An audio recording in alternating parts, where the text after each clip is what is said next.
Coucou tout le monde, bienvenue sur notre chaîne YouTube. Viens ici moi, écoute et prête l'oreille. Je suis Vaya Priar et je suis heureuse de vous retrouver pour cette dernière vidéo de notre semaine dans notre étude des Doctrines et Alliances, section 60 à 62. Nous avons associé cette étude à un voyage, notre voyage dans cette condition mortelle, notre voyage spirituel, et où nous avons vu différentes vérités que le Seigneur nous enseigne dans ces sections qui sont utiles à notre voyage. Lors de notre dernière vidéo, nous avons parlé des eaux dangereuses que nous pouvons rencontrer dans notre vie et nous avons parlé également du fait qu'il était important de ne pas faire ce voyage seul. Aujourd'hui, nous allons donc continuer à découvrir ces vérités que le Seigneur nous enseigne dans ces sections 60 à 62 des Doctrines et Alliances. Alors, juste un petit rappel, le prophète Joseph Smith et ses compagnons avaient entrepris un voyage parce qu'ils avaient reçu le commandement de notre Père Céleste de retourner en Ohio. Et ils ont décidé de faire ce voyage sur les eaux du Missouri. Dans ces sections 60 à 62, l'on nous parle d'un bref récit de voyage, plusieurs voyages que nous retrouvons dans les Écritures, que ce soit le peuple d'Israël avec Moïse, que ce soit la famille de Léhi. À chaque fois, le Seigneur nous raconte l'histoire d'un voyage et voudrait que nous puissions associer notre vie et apprendre de ces expériences passées et les appliquer à nous aujourd'hui. Donc, nous allons découvrir aujourd'hui quelles sont les nouvelles vérités qui pourraient nous être utiles à notre voyage et qui étaient utiles et enseignées à Joseph Smith et ses compagnons lorsqu'ils étaient sur le Missouri. Nous allons donc découvrir ensemble cette 5e vérité qui est utile à notre voyage, où le Seigneur nous dit « Prenez courage ».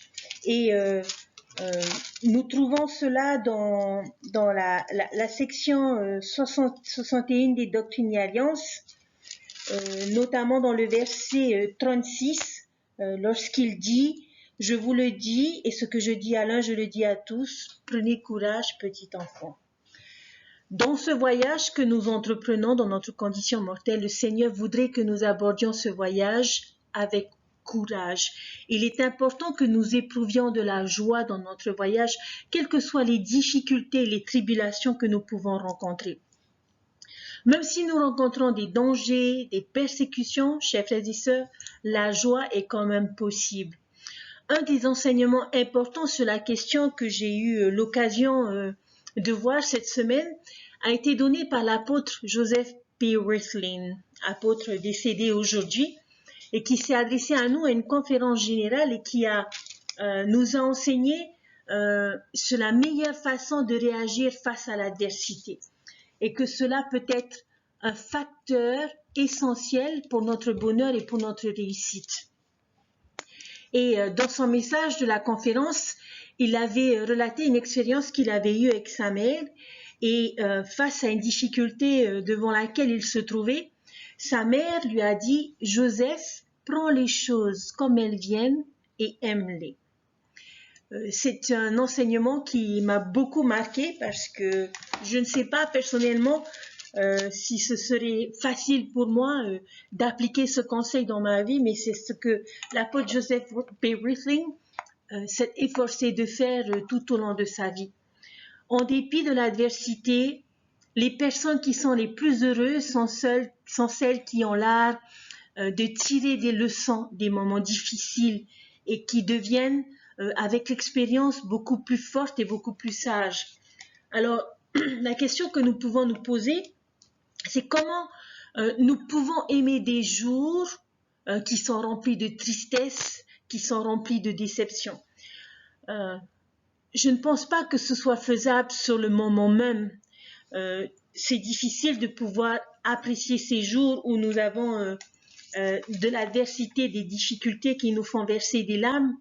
Mais si nous abordons l'adversité avec sagesse, nos moments les plus difficiles peuvent être des moments de progression, peuvent être des moments qui nous mèneront vers le bonheur, celui que l'on recherche tous. Que penserions-nous d'une compagnie aérienne qui, pendant le vol, rencontre des turbulences et à cause de ces turbulences, décide de faire demi-tour? Je pense que nous trouverions cette situation complètement ridicule et nous ne serions pas d'accord avec cette décision qui serait prise. Eh bien, chers frères et sœurs, pour nous, c'est exactement la même chose. Le Seigneur a permis aux avions de pouvoir résister aux turbulences, aux tempêtes qu'il peut y avoir sur leur route. Les pilotes ont tous les instruments pour pouvoir stabiliser l'avion et le faire passer ces turbulences et les tempêtes qui peuvent survenir sur le chemin, sur la route du vol.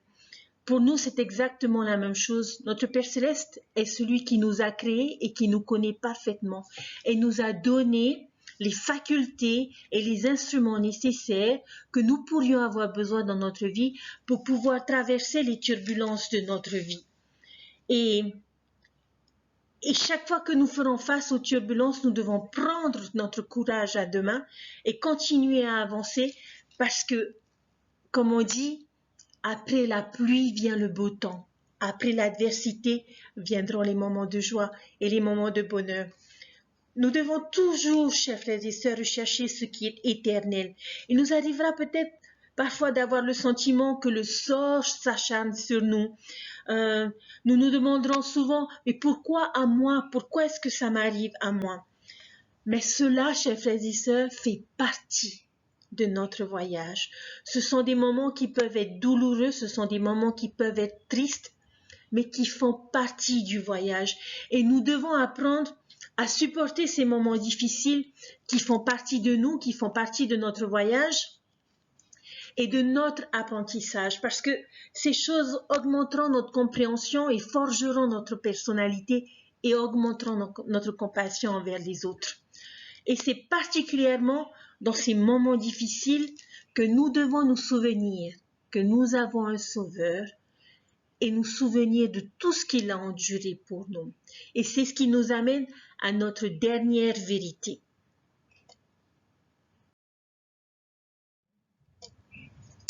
La sixième vérité, chers frères et sœurs, qui est utile à notre voyage, est de nous souvenir de la miséricorde de Dieu. La miséricorde, le pardon est un sujet qui revient souvent, aussi souvent que prêcher l'évangile du Seigneur dans les doctrines et alliances. On retrouve ces enseignements dans la section 60 au verset 7, dans la section 61 au verset 2, dans la section 61 verset 20 et dans la section 62 verset 3, que je vous invite à souligner dans vos écritures et à prendre le temps de lire. Mais j'aimerais particulièrement revenir sur le verset 20 de la section 61 qui dit ceci: « Moi le Seigneur, j'étais en colère contre vous, mais aujourd'hui, ma colère est détournée. » Lorsque j'ai lu ce verset, cela m'a fait chaud au cœur parce que ce verset nous enseigne la rapidité à laquelle le Seigneur peut nous pardonner. Il oublie vite si nous nous repentons sincèrement. Nous avons du mal à être comme lui et nous gardons bien souvent des rancœurs lorsque nous avons été blessés, lorsque des erreurs ont été faites. Et ces rancœurs peuvent durer des jours, peuvent durer des mois, peuvent durer des années. Il y a dans les Écritures un autre bel exemple qui est celui du prophète Néphi dans le livre de Mormon, où il a toujours su, a toujours pu et a toujours eu la volonté de pardonner ses frères Lamon et Lémuel, pourtant qui essayaient de tenter à sa vie, qui essayaient de le tuer. Et il a toujours réussi à pardonner. Et le Seigneur agit de la même façon avec nous. Il nous pardonne nos faiblesses, nous pardonne nos imperfections, chers frères et sœurs. Donc, parfois, malgré nos efforts, nous continuerons à être à ne pas être parfait, à être imparfait. Cela fait partie de nous et le Seigneur nous connaît. Le Seigneur sait que nous ne sommes pas parfaits, mais que nous y travaillons. Nous travaillons à devenir parfaits comme lui. Mais comme Néphi, autrefois, conscient de nos faiblesses, conscient des tentations qui peuvent surgir dans notre vie, de nos erreurs passées, nous pouvons dire, tout comme Néphi l'a dit, néanmoins, je sais en qui je mets ma confiance. Souvenons-nous, chers frères et sœurs, de la miséricorde de Dieu pour chacun d'entre nous et ayons confiance en lui pour qu'il puisse nous aider à retrouver le chemin qui nous ramènera vers notre Père céleste. Le Sauveur nous montrera la direction à suivre. Il corrigera nos erreurs de trajectoire, de parcours dans notre voyage. La vie peut être difficile parfois, je l'admets, et c'est mon cas aussi aujourd'hui. Et nous connaîtrons tous des moments de désespoir, des moments de tristesse, des moments de découragement. Mais l'évangile, chers frères et sœurs, l'évangile de notre Sauveur Jésus-Christ offre l'espérance. Et dans cet évangile, nous nous joignons à d'autres personnes qui recherchent un lieu où nous nous sentons à notre place. Alors, durant notre voyage, nous devons nous entourer des bonnes personnes et nous souvenir des tendres miséricordes de Dieu. Comme dans tout voyage, il y a de belles réussites comme il y a de mauvaises expériences. Il peut y avoir des retards d'avion, il peut y avoir des bagages égarés, il peut y avoir de mauvais repas, il peut y avoir des vols ratés. Nous pouvons parfois être fatigués par tous ces désagréments, par tous ces déboires dans notre voyage. Mais combien nous apprécions et quelle joie et bonheur nous éprouvons lorsque nous arrivons à destination finale. Et encore plus quand ce voyage nous ramène à la maison. Alors, en attendant d'arriver à la maison où le Seigneur nous attend et patiente, Dieu nous montre le chemin du retour et notamment à tous ceux qui sont disposés à endurer jusqu'à la fin. Donc, chers frères et sœurs, combien nous pouvons ressentir l'amour du Seigneur à travers ces révélations qui nous enseignent toutes ces vérités que nous pouvons utiliser, dont nous pouvons nous souvenir dans notre voyage dans cette condition mortelle. Et c'est important que nous le fassions pour que ce voyage, malgré tout, soit agréable. 6 vérités que nous avons vues ensemble et que j'espère que vous retiendrez et que vous saurez mettre en application dans votre vie de manière à pouvoir tenir bon, aller jusqu'au bout et surtout à ne jamais changer de destination finale qui est de pouvoir retourner vivre en la présence de notre Père céleste. Il y a un nouveau sujet, un nouveau thème pour terminer mon étude des sections 60 à 62 que je voudrais partager avec vous parce que c'est quelque chose, c'est ce qui m'a le plus touché dans cette étude cette semaine. Alors j'aimerais que l'on revienne sur 2 versets que l'on retrouve dans la section 60 des Doctrines et Alliances. Mais le verset 2, mais il en est qui ne me sont pas agréables car ils ne veulent pas ouvrir la bouche mais cachent le talent que je leur ai donné à cause de la crainte de l'homme. Malheur à cela car ma colère est allumée contre eux. Un peu plus loin dans le verset 5, mais en vérité je vais vous parler de votre voyage au pays d'où vous êtes venus. Faites-vous une barque ou achetez-la, comme bon vous semblera. Peu m'importe, et entreprenez rapidement votre voyage vers le lieu qui est appelé Saint-Louis. Alors pourquoi, chers frères et sœurs, est-ce que je vous relis ces 2 versets Rappelez-vous le contexte historique. Joseph Smith et ses compagnons avait décidé de suivre l'exhortation du Seigneur de retourner en Ohio en empruntant le Missouri. Les frères se sont disputés sur la barque a failli chavirer. José Smith leur a demandé de regagner le rivage et lorsqu'il est arrivé sur le rivage, il s'est éloigné de tout le monde où il y avait cette confusion et cet énervement et il est allé prier le Seigneur et le Seigneur, en réponse à sa prière, lui a donné ces révélations 60 à 62 des Doctrines et Alliances. Mais pourquoi est-ce que je vous ai donné ces deux versets? Parce qu'il y a un thème dont je voudrais particulièrement attirer votre attention. Faites ces choses rapidement, mais faites comme bon vous semblera. Il nous arrive parfois de ne pas toujours savoir comment nous devons agir, ce que nous devons faire. Et le Seigneur ne nous donne pas toujours des instructions précises sur ce que nous devons faire ou comment nous devons faire les choses. Et nous aurons parfois l'impression dans notre vie où le Seigneur nous dira cela m'importe peu, fais comme bon te semblera. Alors, j'aimerais nous inviter à nous poser quelques questions. La première, c'est que faire dans ces moments où le Seigneur nous dira peu m'importe.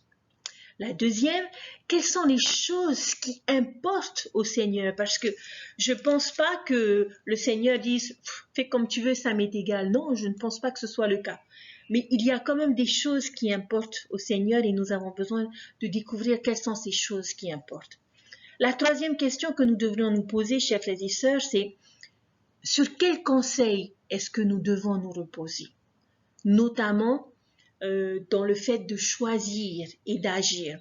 Et la dernière question, qu'est-ce qui est constant et qui ne changera jamais? Je vais essayer de répondre à chacune de ces questions. Et il y a tellement de questions que nous pouvons nous poser pour lesquelles nous n'avons pas toujours de réponse du Seigneur, que ce soit dans notre vie, que ce soit dans notre travail, que ce soit dans notre vie de famille. Ces sections nous enseignent les choses pour lesquelles le Seigneur veut que nous agissions par nous-mêmes, que nous agissions comme bon nous semblera. Il veut que nous fassions nous-mêmes nos propres choix sur les décisions que nous devons prendre, sans que nous nous éloignions bien sûr de notre destination finale, de notre objectif éternel. Nous pouvons, pour atteindre cette destination, cet objectif, nous pouvons tous emprunter des routes qui vont être différentes. Mais le plus important, c'est comment est-ce que nous allons faire pour y parvenir et quels doivent être nos choix. Le Seigneur n'a pas pour habitude de nous obliger à agir et de nous dire noir sur blanc ce que nous devons faire. Il nous a donné certaines instructions qui sont essentielles dans notre voyage, qui sont essentielles dans notre progression spirituelle. Comme pour les saints à l'époque, ils avaient reçu le commandement de retourner et de prêcher en chemin. Et on leur avait dit que ce soit à cheval ou que ce soit avec une barque pour vous y rendre, faites-le. Faites comme bon vous semblera. Le plus important est que vous le fassiez. Nous avons tous, je pense, les mêmes objectifs et nous allons tous, chers frères et sœurs, emprunter des chemins qui sont différents. Si nous voulons nous arrêter en chemin, arrêtons-nous. Si nous voulons faire un détour en chemin, faisons ce détour, chers frères et sœurs. Mais ne changeons jamais notre destination finale. Mais ce que le Seigneur souhaite avant tout, c'est que nous apprécions notre voyage et que nous y trouvions de la joie. Alors si pour cela nous devons faire des choix par nous-mêmes pour que nous puissions connaître et trouver cette joie et ce bonheur que nous recherchons, alors oui, cela convient au Seigneur, tant que nous garderons toujours la même destination. Qu'importe la route que l'on va prendre, pour le Seigneur, l'essentiel est que nous fassions ce qu'il nous commande et que nous rentrions à la maison sains et saufs. Le Seigneur parfois a envie de nous dire « Vis ta vie, c'est pour cette raison que je t'ai mis sur terre, c'est pour cette raison que tu es dans cette condition mortelle. » Mais il y a deux choses, chers frères et sœurs, très importantes que nous ne devrions jamais oublier. La première, c'est que nous ne serons jamais assez puissants, quels que soient les choix que nous prendrons, pour contrecarrer les desseins de Dieu. Si Dieu a prévu des choses, qu'importe nos choix, qu'importe nos actions, nous ne pourrons pas changer les desseins de Dieu. Et la deuxième chose, chers frères et sœurs, qui pour moi a été une bénédiction dans ma vie, c'est que nous avons un Dieu qui accorde 1, 2, 3, 4 chances à chacun. Alors si nous faisons des erreurs, si nous nous rebellons, les choses peuvent être arrangées, chers frères et sœurs, et peuvent être oubliées, parce que nous avons un Dieu qui est miséricordieux et qui nous aime. Alors, ne vivons pas dans l'angoisse ou dans l'anxiété quant à savoir si nous faisons les bons choix ou si nous agissons correctement, ou la crainte de faire des bons choix parce que si ce n'est pas le cas, nous avons tout simplement juste à faire demi-tour et à revenir sur le chemin des alliances. Mais quel que soit le chemin, quelle que soit notre vie, chers frères et sœurs, nous avons été invités à faire nos choix, à faire nos propres choix.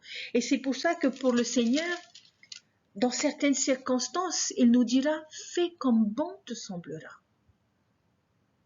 Mais rentre à la maison. C'est ce qu'il attend de chacun d'entre nous. Et nous ne devons pas craindre, nous ne devons pas hésiter à faire ces choix par crainte qu'ils ne soient pas corrects ou qu'ils ne soient pas en harmonie avec ce que le Seigneur voudrait que l'on fasse. Le Seigneur ne nous donnera pas noir sur blanc tous les détails de notre voyage. Tout ce qu'il nous a donné, c'est une mission et une destination finale.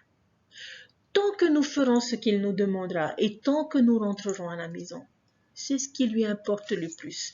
Et c'est ce que nous allons découvrir maintenant, chers frères et sœurs.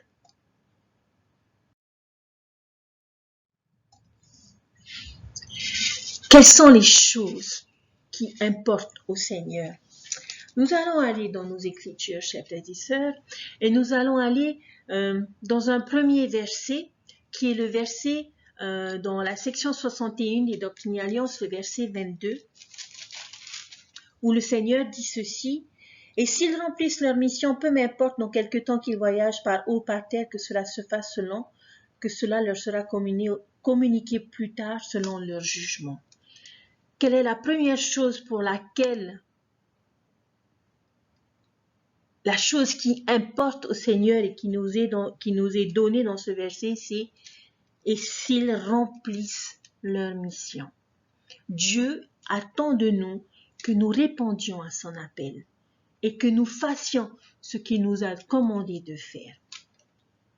La deuxième chose, chers frères et sœurs, se trouve dans la section 61 au verset 3, où il dit « Mais en vérité, je vous dis qu'il n'est pas nécessaire que cette compagnie tout entière de mes anciens se déplace rapidement sur les eaux, tandis que les habitants de chaque côté périssent dans l'incrédulité. » Ce que le Seigneur a enseigné à ses frères, notamment à travers ce verset, c'est que ce qui importe pour le Seigneur, ce sont les personnes qu'il va placer sur notre chemin.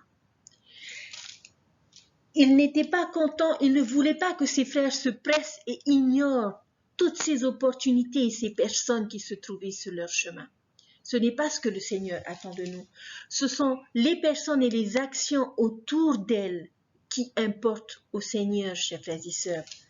Quelle que soit la route que nous allons prendre pour nous ramener à notre destination finale, le Seigneur placera des personnes sur notre route. Et il attend de nous que nous nous occupions d'elles, que nous les aimions et que nous les servions. Il attend de nous que nous soyons ses témoins. Et chaque dimanche, lorsque nous allons à la chapelle pour renouveler nos alliances lors de la Sainte Seine, il nous rappelle cette alliance que nous avons contractée le jour de notre baptême. Être les témoins de Dieu en tout temps, en toutes choses et en tout lieu. Alors, chers frères et sœurs, accomplir notre mission qu'il nous a donnée, prendre soin des personnes qu'il va mettre sur notre chemin. Et la troisième chose, la plus importante pour le Seigneur, qui se trouve dans la section 62 au verset 3, il a dit ceci. Néanmoins, vous êtes bénis car le témoignage que vous avez rendu est inscrit dans le ciel pour que les anges le contemplent. Ils se réjouissent à votre sujet et vos péchés sont pardonnés. La troisième chose qui importe au Seigneur, chers frères et sœurs, est le message que nous allons partager, est le témoignage que nous allons rendre, sont les enseignements que nous allons donner.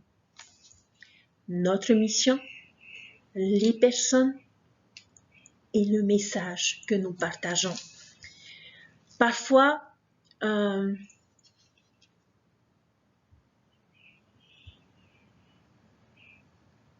dimanche qui arrive, chers frères et sœurs, va être un dimanche de témoignage.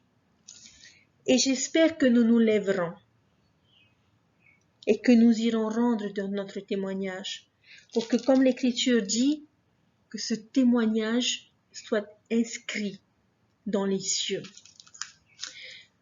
Le Seigneur attend de nous que nous soyons ses témoins et donc que nous témoignions. Il veut, chers frères et sœurs, que nous puissions partager cet évangile que nous connaissons de manière à pouvoir édifier les personnes qui se trouvent sur notre chemin. Leur rappeler quelle est la véritable destination finale et ce qu'ils doivent faire pour y parvenir. Dans la section 61, au verset 24, je vous l'avais déjà dit et je l'avais utilisé comme thème de cette étude où le Seigneur nous dit, voici, moi le Seigneur, j'ai désigné un chemin pour le voyage de mes saints et voici, ceci est le chemin. Et lorsque l'on regarde un peu plus loin dans le verset 35, à la fin du verset, avant de rentrer chez eux, cela dans un but que je juge sage. Parfois, nous ne comprenons pas toujours pourquoi le Seigneur voudrait que nous empruntions certaines routes, voudrait que nous allions sur certains chemins. Mais nous devons avoir foi que si le Seigneur nous place là où nous sommes aujourd'hui, c'est dans un but qu'il a jugé sage. Alors parfois, le Seigneur nous demandera de choisir notre route et nous dira, voici le chemin. Alors la question que vous pouvez me poser, chers frères et sœurs, c'est, dans ces cas-là, qu'est-ce que je dois faire? Comment est-ce que je dois choisir? Comment est-ce que je peux savoir si je dois faire comme bon me semble ou si je dois faire ou si je dois suivre un chemin que le Seigneur me donne particulièrement?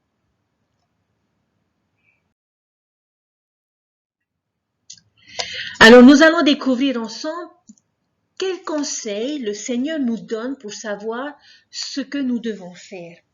Alors nous allons retourner dans nos écritures et on va aller un petit peu en arrière parce que c'est un verset que j'aime beaucoup, qui se trouve dans la section 58 au verset 25 et qui dit ceci, c'est pourquoi qu'ils amènent leur famille dans ce pays selon qu'ils en délibéreront entre eux et moi. Alors pour savoir ce que nous devons faire, quel choix nous devons faire, chers frères et sœurs, le Seigneur dans ce verset dit « délibérons entre nous ». Prenons conseil, faisons des conseils de famille, faisons des conseils de paroisse, de manière à savoir ce que nous devons faire, quel chemin devons-nous prendre, quel choix devons-nous faire, quel jugement devons-nous donner, quelle décision nous devons prendre. Délibérons ensemble et délibérons avec le Seigneur. Assurons-nous que dans chacun de ces conseils que nous prévoyons, que ce soit avec notre famille, que ce soit avec notre enfant, que ce soit avec les membres de notre conseil de paroisse, avec nos dirigeants, avec notre épiscopat, avec notre présidence de pieux, délibérons ensemble. Étudions les choses ensemble et prenons des décisions ensemble, toujours avec l'Esprit du Seigneur. Le deuxième conseil que le Seigneur nous donne se trouve dans la section 61 des Doctrines et Alliances au verset 22, que l'on a déjà vu et que je vais relire. S'ils remplissent leur mission, peu m'importe dans quelque temps qu'ils voyagent par eau ou par terre, que cela se fasse selon que cela leur sera communiqué plus tard selon leur jugement. Selon ce qui est communiqué. Nous avons tous reçu le don du Saint-Esprit qui peut nous aider dans nos choix et dans nos jugements. Tout ce qui compte est que nous donnions le meilleur de nous-mêmes, chers frères et sœurs. Le Seigneur sait que nous pouvons avoir de bonnes idées, que nous sommes capables de prendre de bonnes décisions et d'avoir de bons jugements. Alors ne laissons pas nos appréhensions, ne laissons pas nos craintes nous empêcher d'apprécier le voyage. Ne remettons pas en question nos talents et notre capacité à bien juger les situations. Agissons. C'est ce que le Seigneur voudrait que l'on fasse, que l'on agisse. Et le Seigneur, par le Saint-Esprit, nous fera parvenir les idées, nous fera parvenir les pensées que nous devrons suivre. Dieu ne veut pas que nous redoutions ce que les gens diraient ou ce que les gens penseraient. Il veut que nous agissions. Il veut que nous puissions suivre les inspirations qui nous sont données au moment où ils nous sont donnés. Même si nous aurons l'impression que ces décisions et ces choix que nous avons pourraient blesser d'autres personnes ou ne pas convenir à d'autres personnes. Le Seigneur attend de nous que nous agissions selon les inspirations de l'Esprit. Le verset suivant se trouve dans la section 62 des Doctrines et Alliances au verset 7 et il dit ceci: « Si quelqu'un d'entre vous désire aller à cheval ou à des mules ou en chariot, moi le Seigneur, je suis disposé à lui donner cette bénédiction, s'il la reçoit de la main du Seigneur d'un cœur reconnaissant en toutes choses. » D'un cœur reconnaissant en toutes choses. Nous ne devons pas oublier, chers frères et sœurs, d'être reconnaissants pour les bénédictions que le Seigneur nous donne et pour les moyens qu'il met à notre disposition pour pouvoir accomplir les missions qu'il nous a confiées. Comme il le dit, s'il désire aller à cheval, eh bien je vous donnerai un cheval. S'il désire aller à dos de mule, je vous donnerai un dos de mule. S'il désire aller en chariot, je vous donnerai un chariot. Mais s'il vous plaît, ayez toujours de la reconnaissance pour toutes ces bénédictions que vous recevez pendant votre voyage. Si nous décidons de faire le voyage à pied, apprécions les jolies choses autour de nous. Même quand il pleut, nous apprécions les belles couleurs des fleurs. Apprécions la beauté qu'il y a autour de nous, quelle que soit la manière dont nous entreprenons ce voyage. Mais n'oublions jamais d'avoir de la reconnaissance pour toutes ces merveilleuses choses que le Seigneur place autour de nous et met à notre disposition pour rendre notre voyage agréable, malgré les tempêtes, malgré les difficultés et malgré les tribulations. Alors soyons toujours reconnaissants pour toutes choses. Le verset suivant est le verset 8, toujours dans la section 62 des Doctrines et Alliances, où le Seigneur nous dit « Il vous appartient de faire ces choses selon votre jugement et les directives de l'Esprit. » Il nous appartient de faire ces choses, mais le Saint-Esprit est disposé, chers frères et sœurs, à participer avec nous dans nos tâches. Alors apprenons à écouter les murmures de l'Esprit, apprenons à reconnaître ses inspirations, de manière à pouvoir toujours faire les choses convenablement, comme bon nous semblera, mais lorsque certains choix, certaines décisions ne seront pas bonnes, apprenons à écouter le Saint-Esprit qui nous dira non, je ne pense pas que ce soit la meilleure route, essaye peut-être une autre route. Parce que c'est ce que le Seigneur nous a donné, un compagnon constant. Nous pouvons parfois faire des choix seuls, c'est-à-dire faire comme bon nous semblera, et nous pouvons aussi faire des choix en suivant les inspirations de l'Esprit ou en prenant conseil auprès des personnes qui sont autour de nous. Mais le plus important, chers frères et sœurs, est que nous fassions confiance au Seigneur et en sa capacité à pouvoir transformer nos décisions, qu'elles soient bonnes ou qu'elles soient mauvaises, en de belles opportunités de joie. Alors n'ayons pas peur de faire nos choix, parce que le Seigneur est capable de calmer une tempête et de chasser les nuages et de faire apparaître les rayons de soleil dans notre vie. Quelles que soient nos erreurs, quelles que soient nos décisions, qu'elles aient été bonnes ou mauvaises, le Seigneur dira, c'est pas grave, parce que je peux arranger les choses et je peux oublier. Mais continue, avance et agis. Et la dernière chose pour laquelle je voudrais finir mon étude est de pouvoir nous aider à découvrir dans ces sections le compagnon fidèle que le Seigneur nous donne.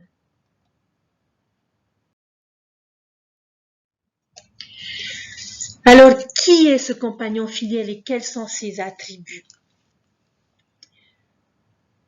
Il s'agit là de la chose qui sera toujours constante et qui ne changera jamais, chers frères et sœurs. Quels que soient nos choix, quelles que soient nos décisions, quelle que soit notre route, quel que soit notre voyage, il y a une chose qui ne changera jamais. C'est que le Seigneur sera toujours avec nous. Dans la section 60 des Doctrines et Alliances, au verset 7, il a dit ceci: « Et qu'en ce lieu, ils élèvent la voix et annoncent ma parole à voix haute, sans colère ni doute, élevant des mains saintes sur eux, car je suis capable de vous rendre saints, et vos péchés vous sont pardonnés. » Voilà un des attributs, chers frères et sœurs, de notre compagnon constant. Être capable de nous rendre saints, de nous rendre meilleurs,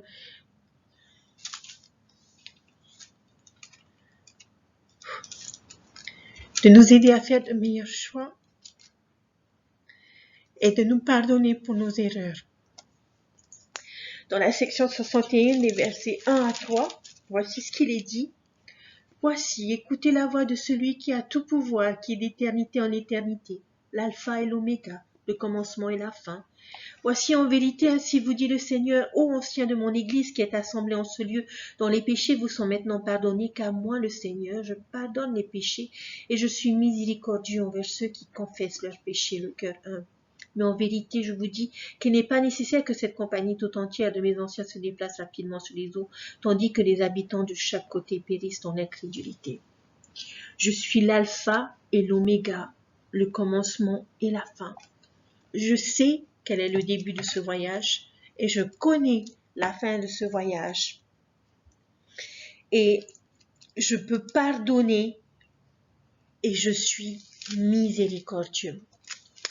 Dans le verset 9 de la section 61, il est dit « Mais maintenant, en vérité, je vous le dis, il me convient que vous vous sépariez. C'est pourquoi que mes serviteurs, Sidney Gilbert, William Lilienfels, reprennent leur ancienne compagnie et entreprennent leur voyage en hâte afin de remplir leur mission, et ils vaincront par la foi. » Si nous nous reposons sur notre compagnon fidèle, nous pourrons tout vaincre, chers frères et sœurs. Si nous avons la foi, si nous avons foi en lui, si nous avons confiance en lui. 61 verset 20, « Mais moi le Seigneur, j'étais en colère contre vous, mais aujourd'hui ma colère est détournée. »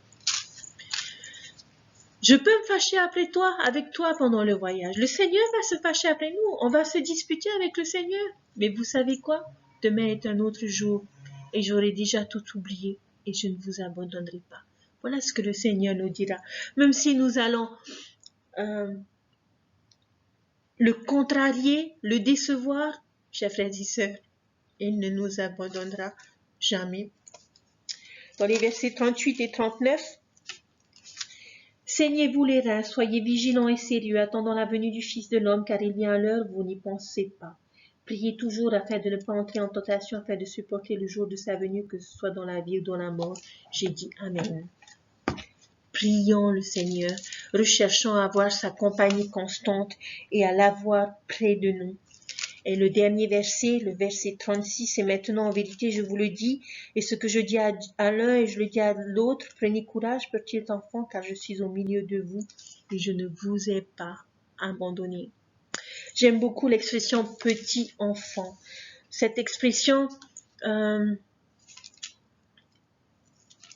nous donne cette image que nous sommes dans notre apprentissage. Comme un enfant que nous instruisons et que nous apprenons, que nous aidons à grandir et à se développer, c'est exactement ce que nous sommes dans l'évangile de notre Père Céleste. C'est exactement ce que nous sommes à ses yeux. Nous ne sommes que des apprentis où nous apprenons tous les jours. Et en tant que parents, lorsque notre enfant n'arrive pas à réaliser ce que nous attendons de lui, nous ne nous détournons pas de lui. nous ne l'abandonnons pas. Au contraire, nous continuons à l'aimer, nous continuons à l'encourager, nous continuons à l'aider à faire, à accomplir ce qu'il est supposé accomplir. Les derniers versets, section 62, versets 1 et 2. Voici, écoutez, ô anciens de mon Église, et le Seigneur votre Dieu. Oui, Jésus-Christ, votre avocat, qui connaît la faiblesse de l'homme et qui sait comment secourir ceux qui sont tentés. En vérité, j'ai les yeux sur ceux qui ne sont pas encore allés au pays de Sion, c'est pourquoi votre mission n'est pas encore complète. Chers frères et sœurs, c'est sur ces belles paroles et ces beaux enseignements que je voulais finir mon étude de la semaine. Oui, nous sommes dans un voyage. Oui, nous avons des turbulences et des difficultés dans notre vie. Mais le Seigneur nous a donné quelques conseils utiles pour apprécier ce voyage. Mais il nous a aussi donné la capacité et la possibilité de pouvoir agir par nous-mêmes. D'agir comme bon nous semblera, sans oublier les choses qui lui importent le plus. C'est-à-dire accomplir notre mission, rentrer à la maison, prendre soin des personnes qui placent sur notre route et le message que nous avons à partager. Et nous revenons à l'éternel thème qui est de prêcher son évangile. Un voyage, nous l'apprécions plus lorsque nous sommes en groupe que lorsque nous sommes seuls. Beaucoup d'entre nous se trouvent sur le chemin des alliances, chers frères et sœurs, et nous savons quelle est la destination finale. Mais il y a beaucoup de personnes autour de nous qui sont égarées, qui ne savent pas et qui n'ont pas de but dans leur vie. Puissions-nous partager ces choses avec chacun d'eux. À nos amis de l'Église qui verront cette vidéo ou avec qui ces enseignements seront partagés, j'aimerais vous témoigner que le Seigneur vous aime et se soucie de chacun d'entre vous. Vous pouvez ne pas être sur la bonne route, vous ne pouvez ne pas être sur le bon vol qui vous amène, qui devrait vous ramener à la destination finale qui est notamment la présence de notre Père Céleste. Mais vous savez quoi? Il y a de nombreux vols, il y a de nombreux transits qui peuvent vous permettre de revenir et de prendre les bonnes connexions qui vous ramèneront vers Dieu. Et je vous témoigne que si vous faites l'effort de rechercher le Seigneur, de suivre les conseils que le Seigneur nous donne, je vous témoigne, chers amis, que c'est là que vous apprécierez votre voyage, malgré les turbulences, malgré les tempêtes de votre vie, parce que vous saurez au plus profond de votre cœur que la route que vous allez emprunter, ou que nous vous invitons à emprunter, vous ramènera à la maison sain et sauf. À nous, membres de l'Église, je nous invite à toujours rechercher la présence du Seigneur et à ne jamais oublier qu'il ne nous abandonnera jamais, qu'il sera toujours là pour nous guider dans nos choix, dans nos décisions, dans nos jugements. Alors n'ayons pas peur, agissons, partageons, témoignons, faisons ce que le Seigneur attend de nous. Comme bon nous semblera, pour que nous puissions apprécier ce voyage et trouver de la joie dans ce voyage, mais en faisant attention au manuel d'instruction que le Seigneur nous donne, en suivant ces instructions et en agissant par nous-mêmes, en faisant nos propres choix, toujours en gardant en vue notre destination finale. Dieu vit et aime chacun d'entre nous. Merci pour votre fidélité, merci pour vos encouragements et pour vos gentils messages. J'espère sincèrement vous avoir permis de comprendre ce que le Seigneur, en tout cas, m'a fait comprendre à moi pendant mon étude de ces sections des Doctrines et Alliances qui sont pour moi un véritable trésor que je découvre de jour en jour et de semaine en semaine. Et j'espère sincèrement que c'est le cas pour chacun d'entre vous. Cet évangile est le seul et vrai évangile de Jésus-Christ. Il est notre Sauveur, notre Rédempteur, notre compagnon fidèle. Ayons confiance en lui et en Dieu, et nous rentrerons à la maison sains et saufs. Et je laisse toutes ces choses au nom de Jésus-Christ. Amen. Pour la semaine prochaine, chers frères et sœurs, je vous invite à lire la section 63 du Doctrine et Alliance, qui est un peu une définition de Sion.